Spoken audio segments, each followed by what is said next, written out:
प्रधान महातपस्वी आचार्य श्री महासमन जी पावन चरणों में कोटि कोटि वंदन। सदैव मुनिश्री के पावन चरणों में भाव भरा वंदन। उपस्थित समस्त श्रावक श्राविकागण। अनर्थ दंड के 4 प्रकार बतलाए गए हैं। उनमें सबसे पहला है पापोपदेश, पाप का उपदेश देना। दुनिया में सब तरह के लोग होते हैं। कोई धर्म का उपदेश देता है तो कोई पाप का उपदेश देता है, पाप कार्य करने का उपदेश देता है, पाप के लिए प्रेरित करता है। तो पाप कार्य का उपदेश देना और पाप के लिए प्रेरित करना अनर्थ दंड है। अर्थात वह एक श्रावक के लिए, 12 व्रती श्रावक के लिए वर्जनीय है। और यूँ तो हर एक को भी उससे बचना चाहिए। कुछ लेना नहीं, देना नहीं। और अनावश्यक कर्म का बंधन पाप के उपदेश से किया जाता है, किया जा सकता है। तो पाप का उपदेश नहीं दें या देने से बचने का प्रयत्न करें। बहुत बार देखा जाता है भी कोई पाप कार्य में लिप्त है और उसने आकर के बताया कि मैं ऐसा पाप कार्य कर रहा हूँ, सावध्य कार्य कर रहा हूँ, तो सुनने वाला उसे और प्रेरित कर देता है कि नहीं नहीं तुम अच्छा काम कर रहे हो और करो, यानी प्रोत्साहन दे देता है। और प्रोत्साहन देने से वह पुनः पाप कार्य में प्रवृत्त हो जाता है। अगर उसे वर्जित किया जाता है, रोका जाता है कि भाई तुम ये पाप कार्य मत करो, ये अच्छा नहीं है, दूसरों के लिए भी अच्छा नहीं है और तुम्हारे लिए भी अच्छा नहीं है, तो हो सकता है वह थोड़ा हाथ पीछे खींचे और पाप कार्य से बचने का प्रयत्न करे। तो पाप का जो उपदेश दिया जाता है, भले हम पाप नहीं कर रहे और पाप का उपदेश दे दिया तो वह हमारे कर्म बंधन कराने वाला साबित होगा, अनर्थ दंड उत्पन्न करने वाला होगा। तो पाप का उपदेश नहीं दे। इसलिए श्रावक के लिए कहा गया है कि वह बोलते समय ध्यान रखे। कोई व्यक्ति आया कि मेरे घर में फंक्शन है और मैं इतने व्यक्तियों का खाना बना रहा हूँ, आपकी क्या राय है? तो आप कहेंगे हाँ भाई, इतने व्यक्तियों को खाना है तो बनाना ही पड़ेगा, बना लो, थोड़ा ये और बना लो, थोड़ा ये और इसमें जोड़ दो। और आपको क्या मिला? आपको कर्म बंधन मिला। आपने उस सावध्य कार्य का समर्थन कर दिया, प्रेरणा दे दी। वो तो कर रहा है तो उसके बंधन होगा, और आपने उसमें अपना समर्थन डाल दिया तो आपके भी कर्म बंधन होगा। तो उस समय भाषा टालकर बोलने का प्रयास करना चाहिए कि भाई तुमने सोचा है, तुम्हारे हिसाब से ठीक है, पर मुझे लग रहा है कि इसमें शायद कुछ दिक्कत आ सकती है, बाकी तुम्हारा जैसा विचार हो। तो इस प्रकार भाषा टालकर बोलने से हमारा जो समर्थन है या पाप कर्म का बंधन है वह रुक सकता है, उससे बच सकते हैं। तो भाषा का बड़ा विवेक होता है और कार्य करने का भी अपना तरीका होता है।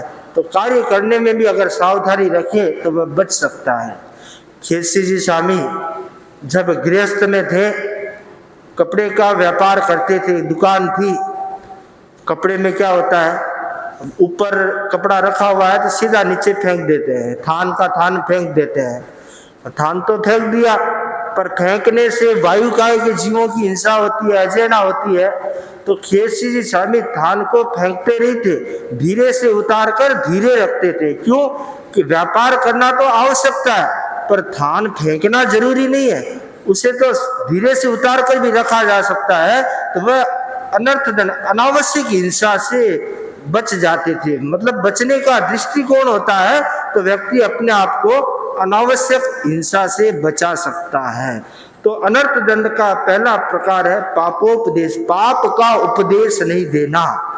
कुछ लोग ऐसे होते हैं जो कहीं भी जाते हैं, बात करते हैं तो अच्छी बात करते हैं, धर्म कार्य की बात करते हैं। भाई तत्व ज्ञान की बात की, कुछ ज्ञान देने की बात करते हैं, पर संसार की पाप की बातें नहीं करते। कुछ व्यक्ति ऐसे होते हैं, कोई भी मिला व्यापार की बात करेंगे, क्रिकेट की बात करेंगे, संसारिक कार्यों की बात करेंगे, तो उसका समय जो है वह सावध्य कार्यों में, सावध्य बातों में व्यतीत हो रहा है।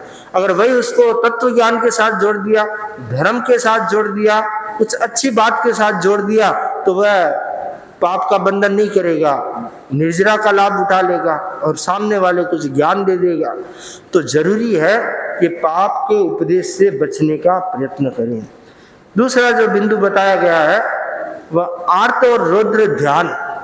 4 प्रकार के ध्यान है, उनमें आर्त ध्यान और रौद्र ध्यान।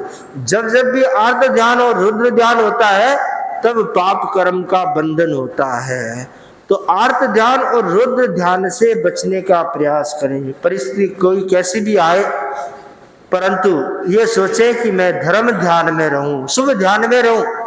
जो धर्म ध्यान में रहेगा वह पाप कर्म के बंधन से बच जाएगा, और जो आर्त और रौद्र ध्यान में फंस जाएगा तो वह पाप कर्म में डूब जाएगा। तो बहुत जरूरी है कि हमारा कर्मों का बंधन सिर्फ प्रवृत्ति करने से नहीं होता है, मन से सोचा तो भी हो जाता है, वाणी से बोला तो होता है, या काया की चेष्टा करते हैं तो होता है। तो मन से सोचने मात्र से भी बहुत सारे कर्मों का बंधन हो जाता है, और शुभ सोचा, अच्छा सोचा तो कर्म क्षय भी हो जाते हैं, नष्ट भी होते हैं, दोनों तरह की बात है।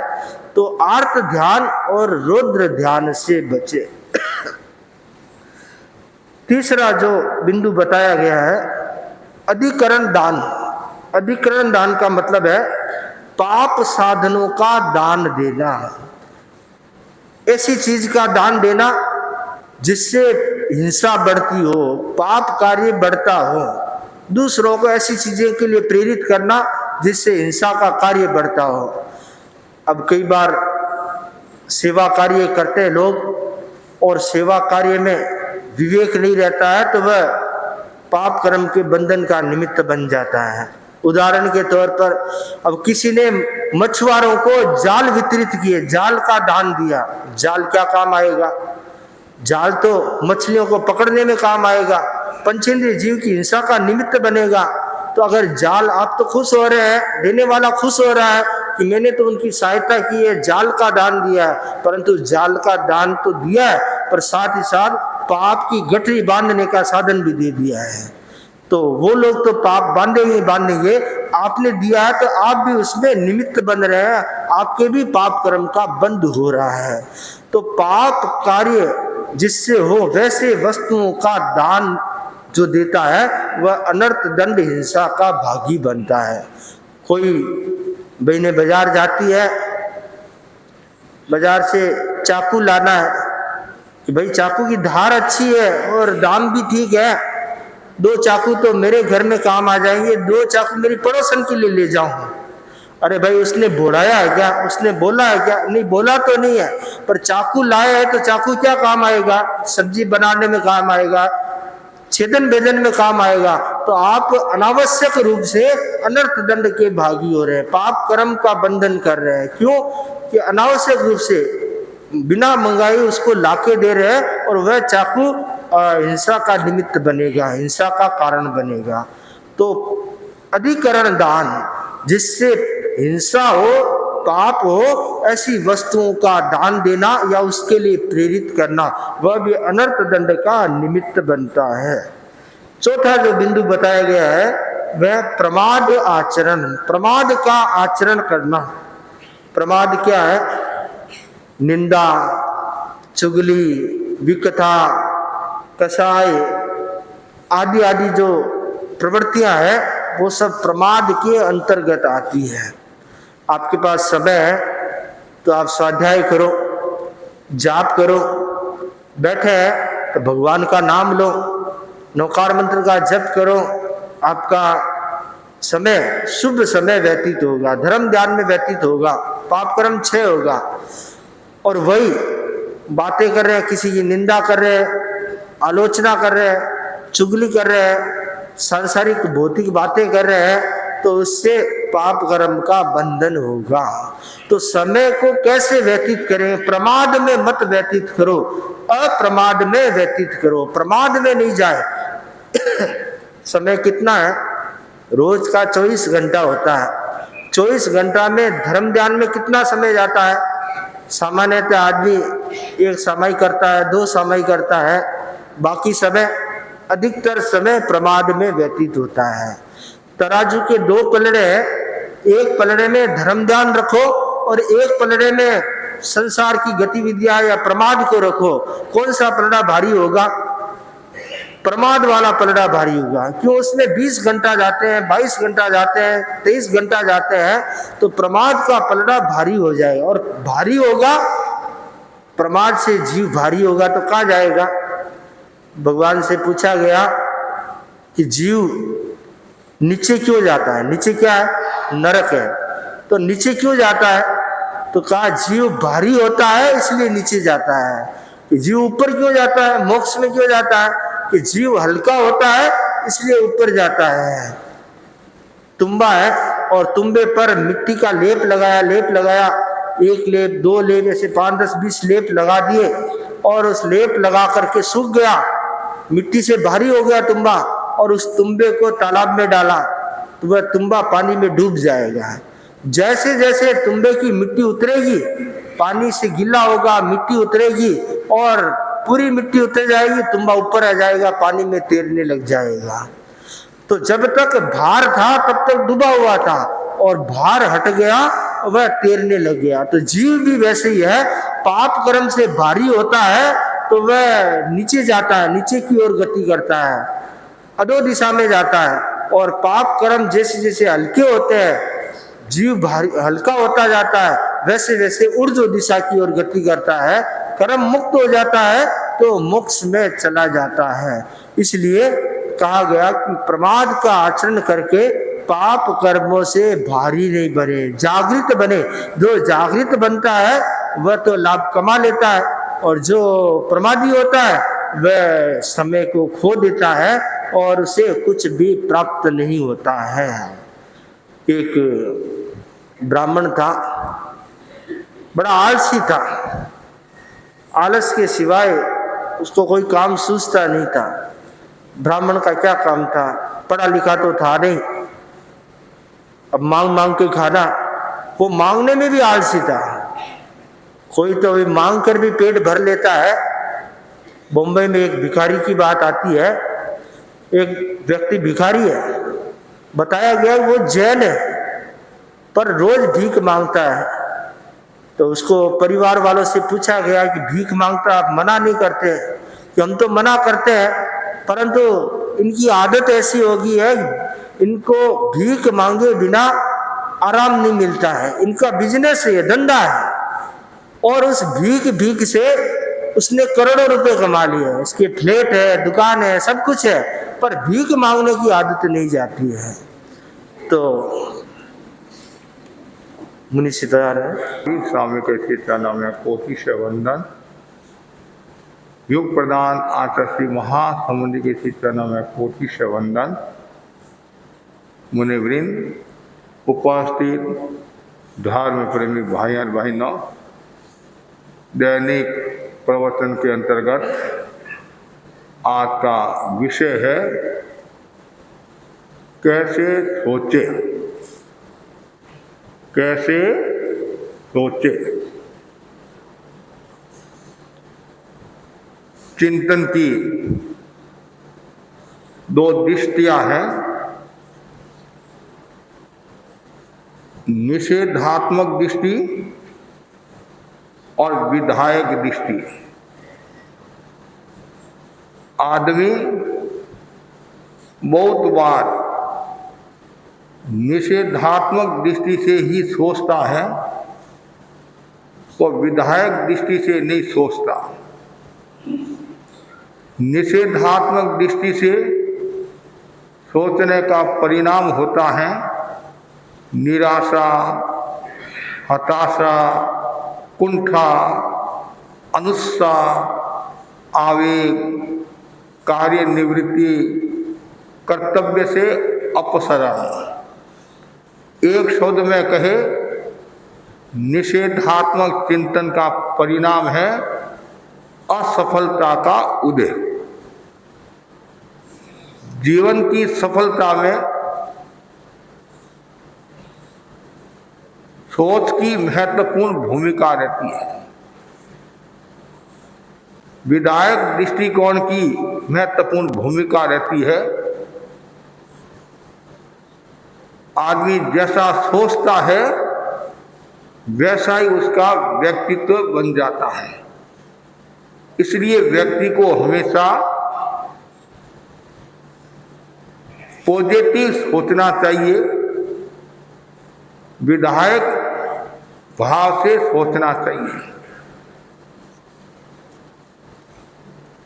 कैसे सोचे, उसका पहला बिंदु है विवेकपूर्ण सोचे।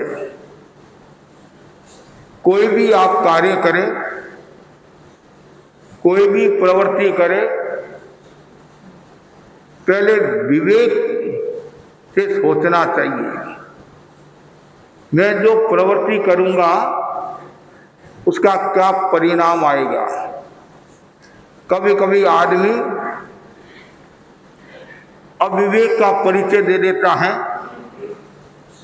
जिसके कारण बहुत नुकसान हो जाता है। जिंदगी भर तक वो पश्चाताप करता रहता है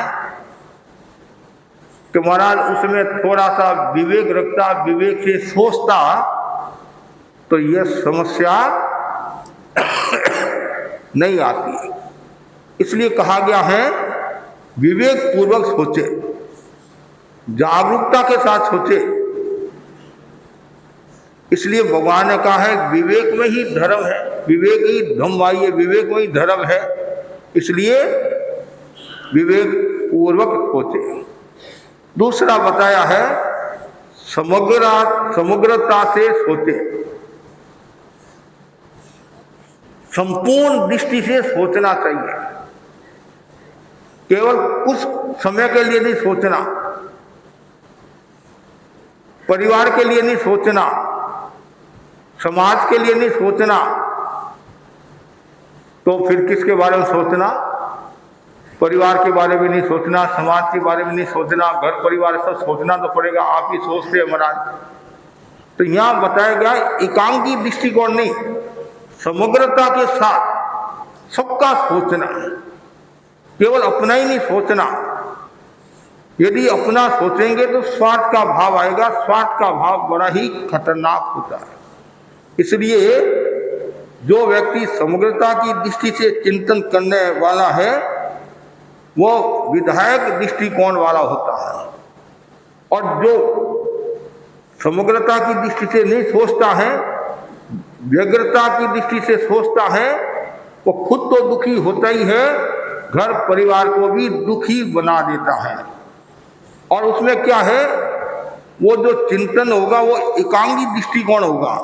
और एकांगी दृष्टिकोण कभी कभी मिथ्या आग्रह वाला भी हो सकता है और व्यक्ति को गलत दिशा में भी ले जा सकता है। इसलिए हमेशा समग्रता के साथ सोचना चाहिए। इसमें भी बहुत सावधानी रखना, उतावड़ापना नहीं आना चाहिए, व्यग्रता का भाव नहीं आना चाहिए। कहानी प्रसिद्ध है, घटना प्रसिद्ध है। राजा श्रेणी की पत्नी महारानी तेलना सोई हुई थी। सर्दी का समय था और कपड़े खूब ओढ़े हुए थे, फिर भी कोई हाथ बाहर रह गया और हाथ धुलने लग गया, ठिठुरने लग गया शरीर। उसके मन में आया वह क्या करता होगा, वह क्या करता होगा। जैसे ये महारानी के श्रीमुख से शब्द निकले,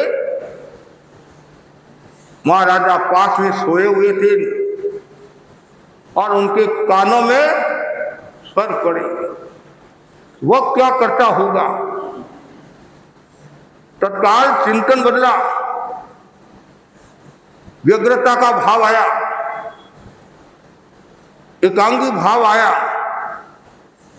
जिस महारानी को मैं शीलवान समझता हूं, इसकी इतनी प्रशंसा करता हूं, और ये क्या बोल रही है, वह क्या करता होगा। इसका मतलब है वह और किसी के साथ लगी हुई है, उसका किसी के साथ में संबंध है। तत्काल गुस्सा का भाव आ गया, वहां से निकला, अभय कुमार को बुलाया, चेलना का मेल जला देना। अभय कुमार भी देखता रह गया, क्या बात है। अभय कुमार था, महामंत्री था, और वह यह भी सोचता था, जानता था, यदि मैं आज्ञा का उल्लंघन करूंगा तो उसका क्या परिणाम आएगा। और राज दरबार में तो सब जानते हैं, थोड़ा सा भी यदि उल्लंघन हो जाता है, परिणाम बहुत दुखद आता है। और इधर वह जानता था, चेलना मेरी माँ है, माई होगी, माई होगी। आदेश ऑलरेडी ऑर्डर, और राजा श्रेणी वहां से रवाना हुआ, तीव्र गति के साथ में भगवान के पास आया, भगवान को वंदना की, मन में जिज्ञासा थी।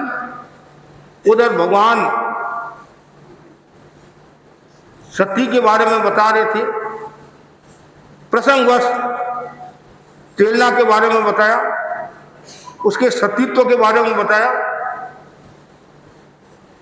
चेतक की जो पुत्रियां हैं, शीलवान है, चरित्रवान है।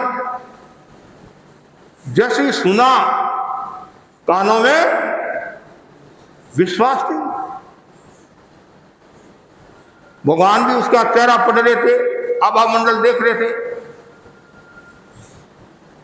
राजा श्रीकृष्ण ने कहा, भंती आपने क्या कहा, शीलवान। भगवान तो केवल ज्ञानी थे। भगवान ने कहा, राजा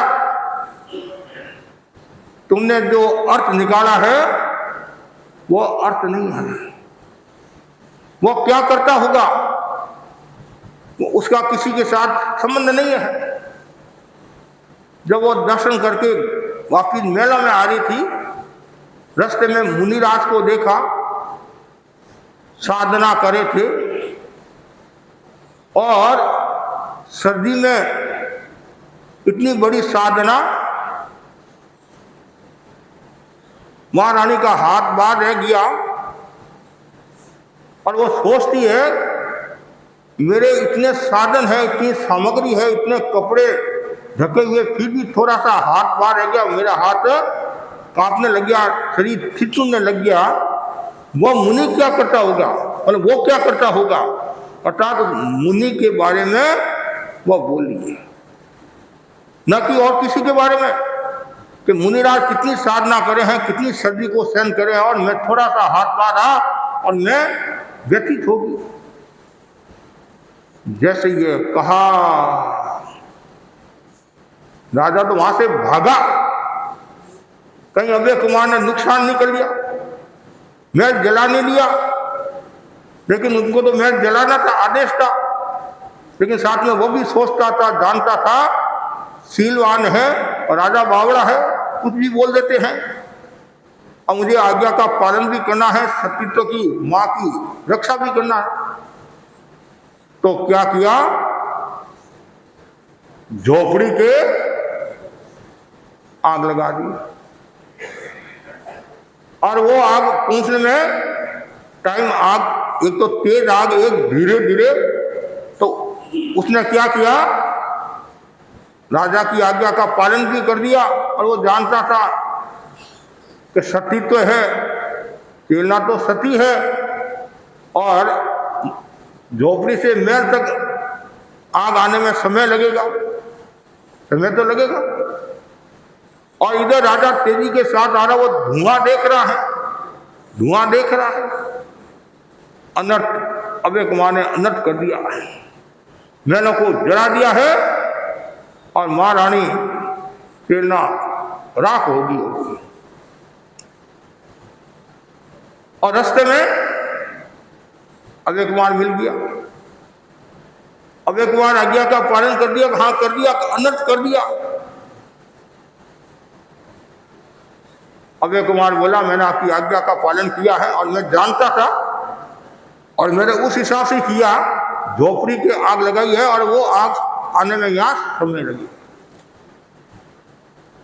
उस समय राजा सोचता है, चिंतन करता है, मैंने समग्रता के साथ नहीं सोचा, अव्यग्रता से नहीं सोचा, व्यग्रता से सोचा, उतावलापना में सोचा। ये तो ठीक है, अभय कुमार था, बचा दिया, नहीं तो अर्थ का अनर्थ हो जाता। तो इसलिए यहां बताया गया है, समग्रता के साथ सोचो, सर्वांगीण दृष्टिकोण से सोचना चाहिए। उस समय केवल खुद का ही नहीं सोचना, पूरे परिवार समाज सबका सोचना चाहिए।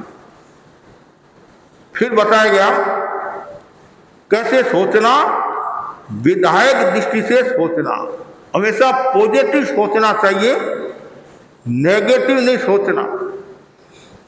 नेगेटिव सोचने का मतलब है अनेक प्रकार की बीमारियों को निमंत्रण देना, पाचन तंत्र पर प्रभाव पड़ता है, और शरीर के अंगों पर प्रभाव पड़ता है, घर का वातावरण दूषित हो जाता है, हर दृष्टि से नुकसान ही नुकसान। किसकी तरह सोचना, गस्सु कुमार मुनि की तरह सोचना, विधायक दृष्टि के साथ। जब गस्सु कुमार मुनि के ससुर ने मिट्टी की पाल बांधकर अंगारा, जब आदमी को गुस्सा आता कुछ भी कर लेता, उस समय गस्सु कुमार मुनि क्या चिंतन करे हैं, यदि मैं गुस्सा करूंगा तो वापिस मुझे जन्म मरण करना पड़ेगा, और मैं भगवान को से आशीर्वाद लिया है, और भगवान से मैंने निवेदन किया है कि मुझे ऐसा मार्ग बताओ, आज ही मेरा बेड़ा पार हो जाए। मैंने भगवान को जो वचन दिया है वो वचन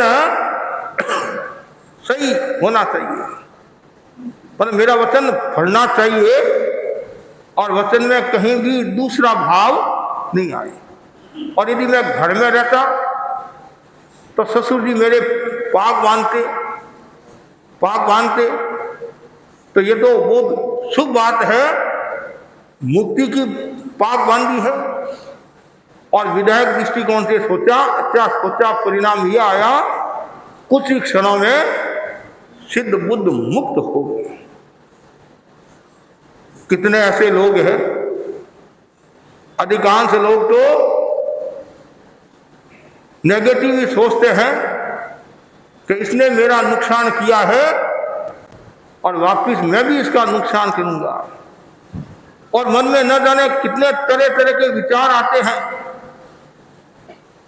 कभी कभी तो ऐसा होता है अनावश्यक ही विचार आने लग जाते हैं, लेना नहीं देना नहीं कुछ नहीं।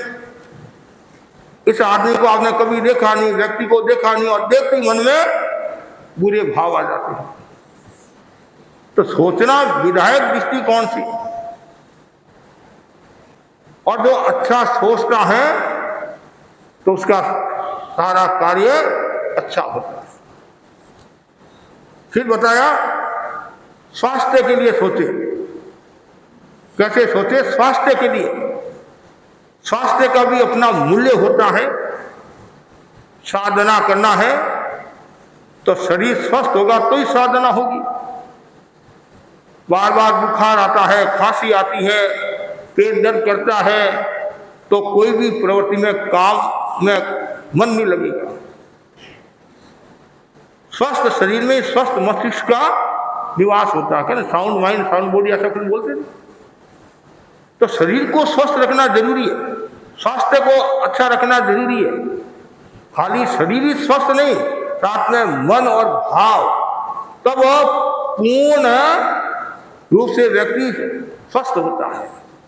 इसलिए स्वास्थ्य स्वस्मिन् तिष्ठति इति स्वस्थ है, जो आत्मा में स्थित है वह स्वस्थ है। स्वास्थ्य की सुरक्षा बहुत जरूरी है और आज के युग में तो बहुत सावधानी रखने की आवश्यकता है। मैं तो आप लोगों को भी कहना चाहूंगा, जो अभी हम वर्तमान में जो घटनाएं सुन रहे हैं, जो बीमारियां बढ़ रही हैं, हॉस्पिटल से जितना बच सके बचने की कोशिश करो। एक बार हॉस्पिटल में चले गए, वापिस बाहर निकलना आपके हाथ की बात नहीं है। लाख का बिल तो सामान्य बात है। ये टेस्ट कराना, ये टेस्ट कराना, ये टेस्ट कराना, टेस्ट में। लेकिन शुरू से यदि आप सावधानी रखे, स्वास्थ्य के प्रति जागरूक रहे, जल्दी उठना, जल्दी सोना, खाने पीने में विवेक रखे, स्वाध्याय, ध्यान, जप आदि का प्रयोग करते रहे तो काफी हद तक आपका स्वास्थ्य अच्छा रह सकता है। और निरंतर स्वास्थ्य के बारे में सोचना ही चाहिए। गुरुदेव तुलसी महाप्रज्ञ जी भी फरमाते थे, गुरुदेव तुलसी ने तो इतना कहा, यदि हम पहले स्वास्थ्य के प्रति सजग हो जाते तो 100 साल की उम्र पा सकते थे। और आज भी हमारे साधु साध्वियां, श्रावक श्राविकाएं स्वास्थ्य के प्रति बहुत सजग है। और कौन सी उम्र में क्या खाना है, कौन सी उम्र में क्या खाना है, आचार्य महाप्रज्ञ जी ने महासमुंद जी को बताया था कि 40 साल के बाद में भोजन में आदि में चेंज होना चाहिए। 40 से 50 ये खाना, 50 से 60, 60 से 70, ताकि साधना भी अच्छी, शरीर भी अच्छा रहेगा। स्वास्थ्य पर सोचे। आज सरकार भी, बड़े बड़े जो संगठन हैं वो भी स्वास्थ्य के बारे में चिंतन करे हैं। और इसी प्रकार यदि बीमारियां बढ़ती गई तो जीना भारी हो जाएगा, रहना भारी हो जाएगा। और एक दूसरे के आपस में जो संबंध है, उन संबंधों में भी समस्या आ सकती है। पहले तो घर में 10-15 जना होते तो एक बीमार हो जाता तो एडजस्टमेंट हो जाता, कोई भी सेवा कर लेता। और आज घर में 4 सदस्य है, 3 सदस्य है, और 4 दिन ही आदमी बीमार हो जाता है तो कभी कभी भारी समस्या आ जाती है। इसलिए स्वास्थ्य के बारे में सोचना। आगे बताया गया है, पर के हित में सोचे, स्व के हित में नहीं, पर के हित में भी सोचना चाहिए।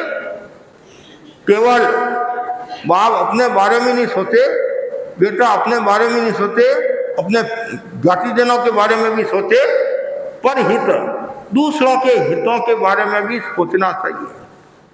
आप यदि दूसरों के हितों के बारे में सोचते हैं, पर हित में सोचते हैं, तो आपको स्वतः ही लाभ हो जाएगा। क्यों लाभ होगा? कि आपका दृष्टिकोण स्वस्थ है, पॉजिटिव है, और आपके मन में किसी के प्रति दुराग्रह का भाव नहीं है, अनर्थ का भाव नहीं है, नुकसान का भाव नहीं है। पर हित, दूसरों के हितों के बारे में सोचे, फिर देखो हमारा घर परिवार समाज स्वर्ग में होता नहीं होता। फिर आपको कहीं से सलाह लेने की भी आवश्यकता नहीं होगी। इसलिए हमेशा परहित, जो दूसरों के बारे में सोचता है, उपकार की भावना रखता है, उसको स्वतः ही लाभ हो जाता, स्वतः ही लाभ हो जाता। नारियल थोड़ा सा पानी लेता, नारियल का पेड़ और कितना देता है, और वृक्ष थोड़ा सा पानी लेता है और कितना देता है। तो वैसे ही मनुष्य का भाव होना चाहिए। मनुष्य एक ऐसा प्राणी है, लेता ज्यादा है और देता कम है। आने दो, आने दो, आने दो। जब बंटवारा होता है उस समय देखने का होता है। सब नहीं होते, कोई कोई सब तरह के लोग होते हैं, अच्छे भी होते हैं, सब होते हैं। लेकिन ये ध्यान रखना, परहित के बारे में सोचो। परहित के बारे में सोचने का मतलब है खुद का नुकसान नहीं है, खुद का विकास है। उसके बारे में आगे बताया है, महत्वपूर्ण विषय पर सोचना। धर्म संघ है, परिवार है, समाज है, तो तरह तरह के मुद्दे आते हैं, समस्या भी आती है। ठीक है, सामान्य बात है तो ठीक है, कभी कभी वो सामान्य बात भी विशेष हो जाती है, तो महत्वपूर्ण मुद्दों पर सोचना चाहिए। 13 धर्म संघ इतना बड़ा धर्म संघ है, आकार की दृष्टि से छोटा है, तो प्रकार और विश्वास की दृष्टि से 7 समंदर मतलब विदेशों में पहुंच गया है। तो समय समय पर गुरु की सन्निधि में महत्वपूर्ण संगोष्ठियां होती है, उस पर चिंतन चलता है। कभी किसी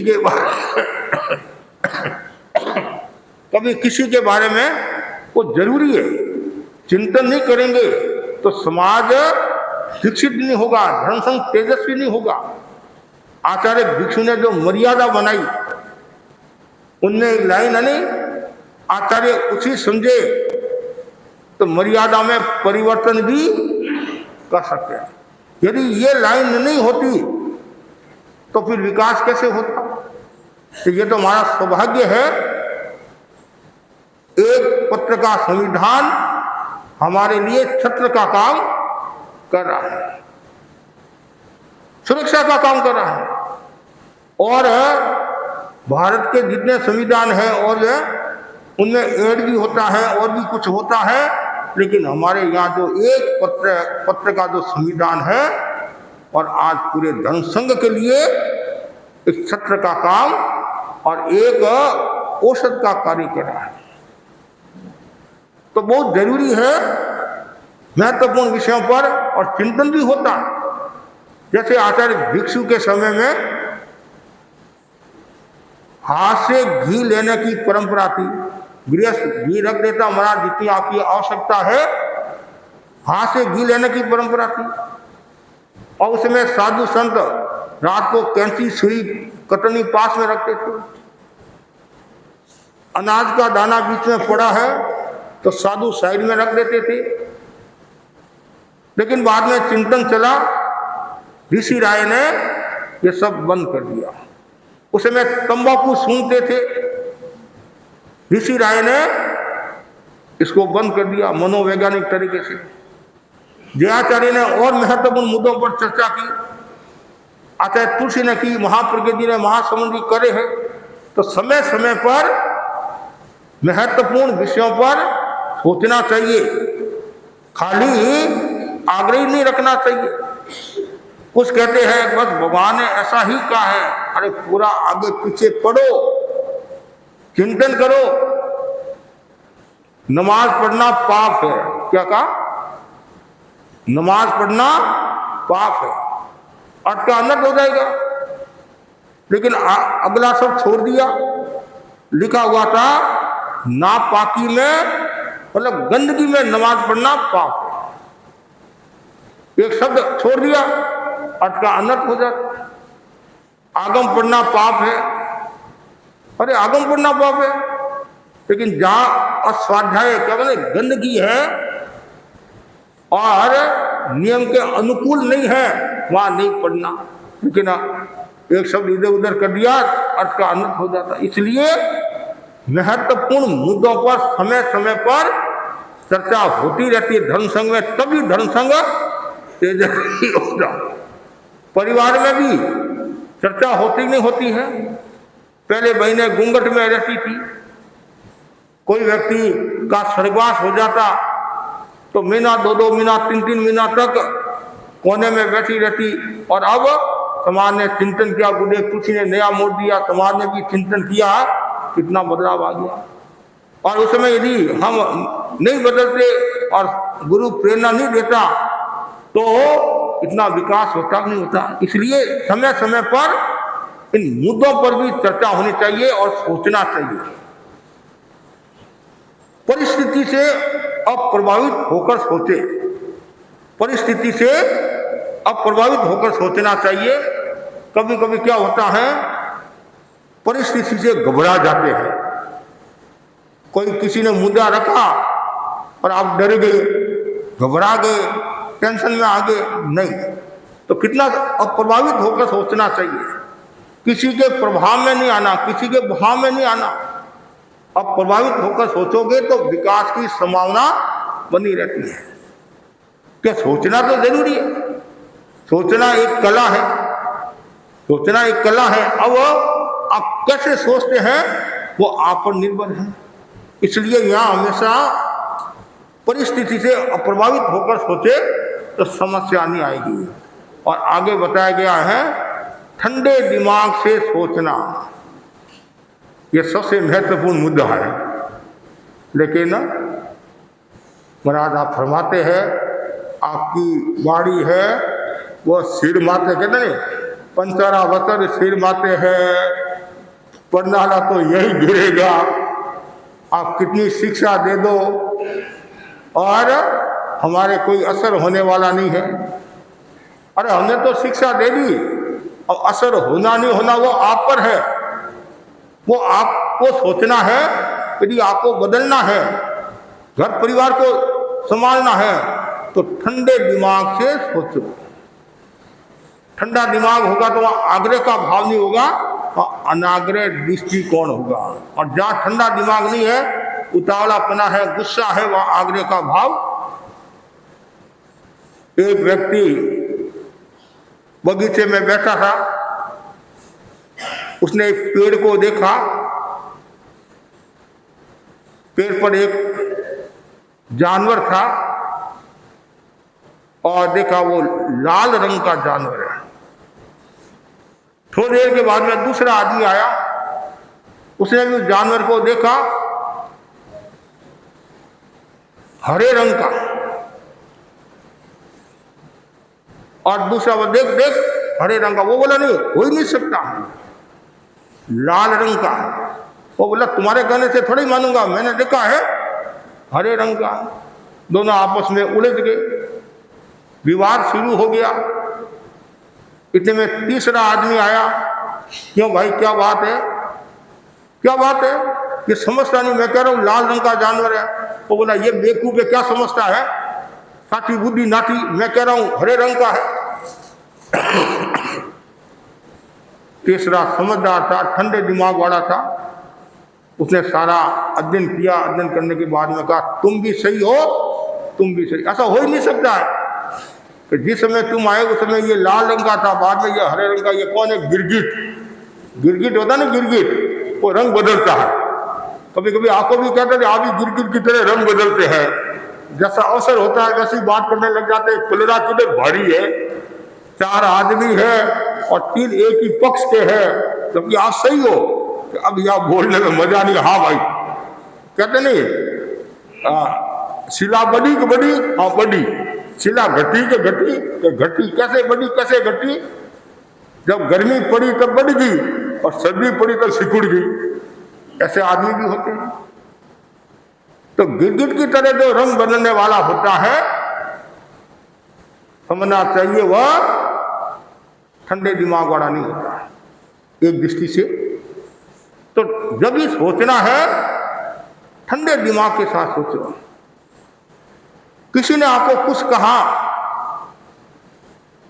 उसमें उनकी बात सुनो और फिर ठंडे दिमाग से सोचो। और एक महत्वपूर्ण बहुत सुंदर बात बताई है, एक सूत्र बताया, प्रतिक्रिया विरति। हमारा चिंतन क्या रहता है, तत्काल हम कोई भी बात पर प्रतिक्रिया कर लेते हैं, लेकिन ज्ञानी जन कहते हैं प्रतिक्रिया विरति होकर सोचो। मतलब इस हिसाब से सोचो और इस हिसाब से प्रतिक्रिया दो ताकि आपका नुकसान नहीं हो। इसलिए सोचना तो पड़ेगा। क्यों, कौन सोचता है, हर प्राणी तो सोचता नहीं है। एक इंद्रिय के जीव सोचने में समर्थ नहीं है, 2 इंद्रिय वाले, 3 इंद्रिय वाले, 4 इंद्रिय वाले भी नहीं है, असनिक पंचेंद्रिय भी नहीं है, सन्निक पंचेंद्रिय है। देवता, नारकी, गर्भवत मनुष्य, गर्भवत तिर्यंस, इनके पास में क्या होता है, मन होता है। जीव 2 प्रकार के हैं, एक असन्नी और सन्नी, इनके मन होता है। एक के मन नहीं होता है, सन्नी के मन, असन्नी के मन। और जो केवली भगवान होते वो कौन होते हैं? नौ सन्नी नौ असन्नी होते हैं। उनको सोचने की आवश्यकता कि सन्नी असन्नी का संबंध कौन से कर्म के साथ में है? ज्ञानावनी कर्म के साथ में है। और केवली भगवान ज्ञानावनी कर्म क्षय हो जाता है तो सोचना का काम हमारा है। संसारी जीव छद्मस्त है जो जिनके मन है और हम सोचते रहते हैं। और कोई प्रतियोगिता करे तो उसमें कुछ लोग फर्स्ट भी आ जाते हैं। राज मैं इतना सोचता हूं। अच्छी बात है, सोचना चाहिए, लेकिन ऐसा सोचो नुकसान न हो। वो जरूरी है, हमें ये मानव भाव मिला है और हमारे पास में सोचने की क्षमता है। सोचना मस्तिष्क का लक्षण नहीं है। इसलिए आप इन बिंदुओं को लेकर व्यक्ति को चिंतन करना चाहिए, सोचना चाहिए। आचार्य प्रवर को देखो, कोई भी निर्णय लेते हैं तो पहले कितना सोचते हैं वो। 2 दिन का निर्णय लेना तो भी जोर पड़ता है। और आचार्य प्रवर तो 2 साल 3 साल 4 साल के बारे में भी बता देते हैं। और उनके जबरदस्त पुण्य ही है, अच्छा शोषण है। जो भी सोचते हैं सब काम हो जाता है। जैसे गुरुदेव तुलसी के बारे में कहते हैं ना, वो केवल सपना ही नहीं लेते थे। कहते नहीं सपना पूरा नहीं होता, संकल्प पूरा होता है, कहते नहीं। और जो मन में धार लेते करते। और वो साधु संतों को भी कहते कि कोई भी कार्य करो सोच विचार कर करना, चिंतन पूर्वक करना, जल्दीबाजी में नहीं करना। व्याख्यान भी देना है, सोच विचार कर देना चाहिए। परिषद को देखकर व्याख्यान देना चाहिए। जैसी परिषद होती है उस हिसाब से, केवल तेरापन समाज के लोग हैं उस हिसाब से प्रवचन करना, जैन समाज के लोग हैं उस हिसाब से प्रवचन करना, और दूसरे समाज के लोग हैं उस हिसाब से प्रवचन करना। एक वाक्य मैंने यहाँ कहा चल गया, और वही वाक्य यदि मैंने दूसरी जनता के बीच में कह दिया तो कभी नुकसान भी हो जाता है, अनर्थ भी हो जाता है। तो इसलिए कोई भी प्रवृत्ति करे उस प्रवृत्ति में सावधानी रखना, अच्छी तरह से सोचकर ही कार्य करना चाहिए। बस मैं इतना ही आपको कहना चाहता हूँ, जितने भी आप भाई बहन बैठे हैं वो अच्छा सोचे। और जो व्यक्ति अच्छा सोचता है और जिसकी सोच में ईर्ष्या, पक्षपात, वैमनस्य का भाव नहीं है, तो समझना चाहिए वो बहुत ही अच्छा सज्जन आदमी कहलाता है। और वो समाधि में रहता है। कौन रहेगा? जो अच्छा सोचता है वो समाधि में रहता है, और जो अच्छा नहीं सोचता है वो असमाधि में है, मतलब आदि व्याधि उपाधि का शिकार हो जाता है। इसलिए सभी भाई बहनों को कहना चाहूँगा, आप अच्छा सोचे, पवित्र सोचे, निर्मल सोचे, और ऐसा सोच ले वापिस आपको सोचना नहीं पड़े, अर्थात जन्म मरण की परंपरा से मुक्त हो जाए। इसी आशा के साथ ओम अरहम।